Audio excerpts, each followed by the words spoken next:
والسلام عليكم ورحمة الله.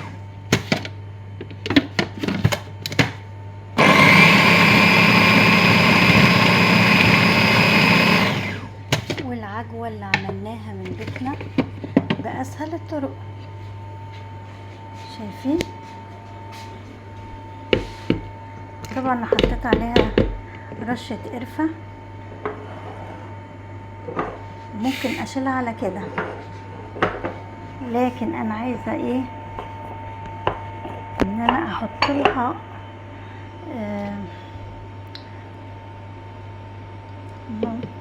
مش محتاجة حاجة. خلي السمنة البلدي دي كنت هحط لها معلقة سمنة بلدي بصراحة. الله، بصوا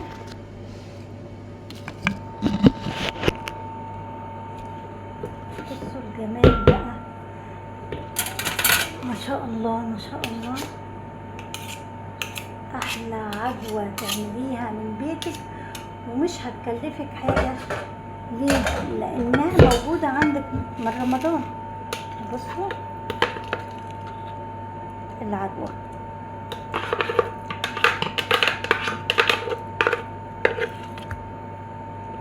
طلعنا منها البذر وغسلناها كويس، شطفناها كده مرتين، واديتها كوبايتين ميه وحطيتهم على النار، اتشربوا كلهم زي العجينه.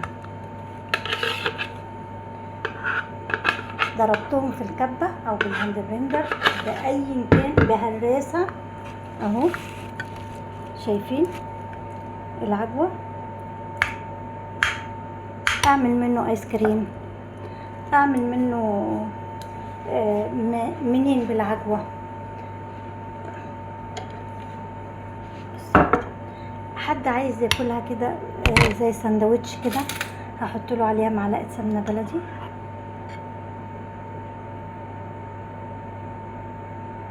واحلى عجوه من بيتك.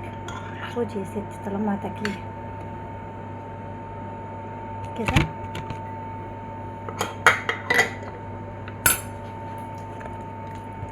ما شاء الله. ادي العجوه يا جماعه، ادي العجوه باسهل الطرق.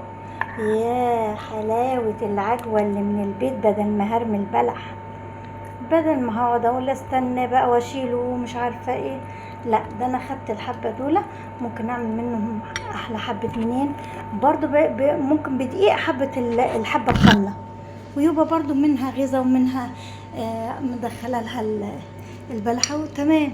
وادي الكيكه بتاعتي قلت عشان يحلوا، وطبعا عارفين مقاديرها ومقاديرها موجوده عندكم. وبصوا وداعا لهبوط الكيكه، بصوا. وادي قرع العسل كده، يا ما شاء الله. تعالوا بقى معايا عشان اقول لكم بقيه البلح اهو. بحمصه اهو تاني بعد ما شطفته وطلعت منه البذور، انا بحمصه زي ما انتم شايفين، وهو لسه كده. بصوا يا حلاوه يا حلاوه يا حلاوه الحلويات، واو. وادي نوى البلح بتاعي اللي حمصته عشان اعمل منه احلى الزيت. نوى البلح اللي بيتقل ويطول الشعر مع الاعشاب.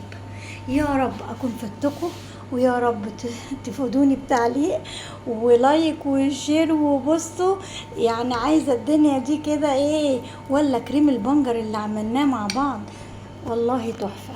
والله بصي هتحطيه هتلاقي نضاره، مفيش، هتلاقي شد البشره، التجاعيد بتاعتك هتروح في وقتها، مش هتستنى تاني يوم حتى. ليه؟ لانها عن تجربه، انا عاملاها وعاملاها لاخواتي وقرايبي، وتحفه التحف.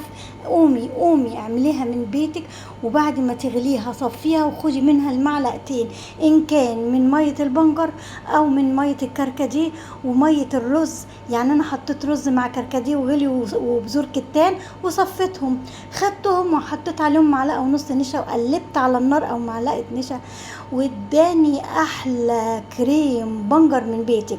ايه الاضافات؟ زيت اللوز الحلو، زيت جل الصبار، زيت جوز الهند، زيت البرتقال لو موجود ومتاح، عندك مكون واحد زيت اللوز الحلو وجل الصبار تمام.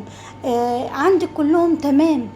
يا ما شاء الله، ادعوا لي من قلبكم يا جماعه، ادعوا لي ان انا بقول بصدق وبحب وبنيه صافيه وطيبه. فيا رب كل من يشوف الفيديو يعلقوا وتعليق حلو عشان يرتفع معايا ويرجع لي تاني اليوتيوب اللي انا مش عارفه ارجعه من تاني عشان هو وقع مني مش عارفه الرقم. فعملنا الجديد، ويا رب دايما تتابعوني عليه وتشوفوا احلى جديد من عندي، وكمان انتوا ممكن تخشوا على القديم وتشوفوا احلى وصفات من عندي. فيا رب يا رب بحبكم في الله، ولا اله الا الله، ولا حول ولا قوه الا بالله. انا مبسوطه ان انا معاكم وان انتوا بتتابعوني وان انتوا بتردوا عليا وان انتوا مشاركيني حياتي. يا ما شاء الله، متشكره جدا لكل من دعم الفيديو وكل من شيره وكل من حط قلبه ودعالي دعوه حلوه من قلبه. لا اله الا الله ولا حول ولا قوه الا بالله. والنهارده الجمعه ودعاء بعد صلاه الجمعه: اللهم اغنيني بفضلك عن سواك واغنيني بحلالك عن حرامك.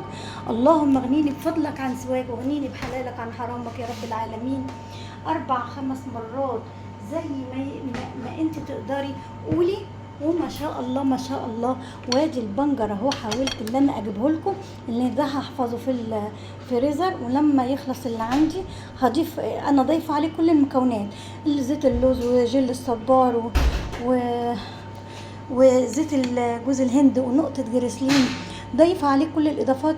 ده يا جماعه البنجر اللي غليته مع الرز مع بذور الكتان، احلى ماسك لشد البشره وتبييض ونضاره البشره الكريم البنجر. او نعمله كريم لوحده من غير الكريم. الكريم بيقعد 10 ايام في التلاجة ونحطه في علبه محكمه ونضيفه. اللي انا بعمله بيقعد فتره كبيره، اللي هو من غير النشا ده يعني انا بتهيألي قاعده عندي سنه وغير اللي البنات خدوه مني. ف بيبقى عبارة عن بناخد معلقتين على قد كمية البرطمان اللي انت عاملاه، حط عليه معلقة فازلين، معلقة كريم اي كريم بشرة عندك، معلقة ده في كل حاجة، جل الصبار واللوز وكله، ربيهم مع بعض. ما عندكيش كريم مرطب، حط معلقة فازلين، خلاص ربيهم مع بعض. وجل الصبار هو اصلا بيمسك المكون كله، وحطيه في علبه في التلاجة. كل يوم بالليل خدي منه وادعيلي من قلبك، اقسم بالله هتدعولي من قلبكم، لاني ده عن تجربه وعملتها وبعملها وما زلت بقالي سنين. فانا مبهوره وعايزه ابهركم معايا. جربوا وقولوا لي ايه رايكم في التعليقات. والسلام عليكم ورحمه الله وبركاته.